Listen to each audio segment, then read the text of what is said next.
আপনারা যদি একজন ডাব্লিউবিপি কনস্টেবল হতে চান তাহলে এই ভিডিওটি আপনাদের জন্য। তো এই ভিডিওতে আমরা ডাব্লিউবিপি কনস্টেবল হতে গেলে কি কি যোগ্যতার দরকার সে বিষয়ে আলোচনা করব।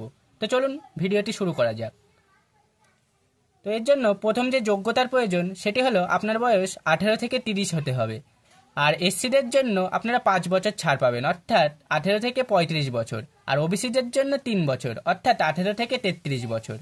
এরপরে যে যোগ্যতা রয়েছে সেটি হলো আপনাকে অবশ্যই মাধ্যমিক পাস হতে হবে। তো 3 নম্বরে যে যোগ্যতা রয়েছে সেটি হলো আপনার উচ্চতা। আপনি যদি একজন ছেলে ক্যান্ডিডেট হয়ে থাকেন তাহলে আপনার উচ্চতা 167 সেন্টিমিটার হতে হবে। আর আপনি যদি একজন এসসি হয়ে থাকেন তাহলে আপনার উচ্চতা 160 সেন্টিমিটার হলেও চলবে।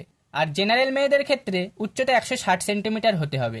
আর সে যদি এসসি ক্যান্ডিডেট হয়ে থাকে তাহলে তার উচ্চতা 152 সেন্টিমিটার হলেও হবে।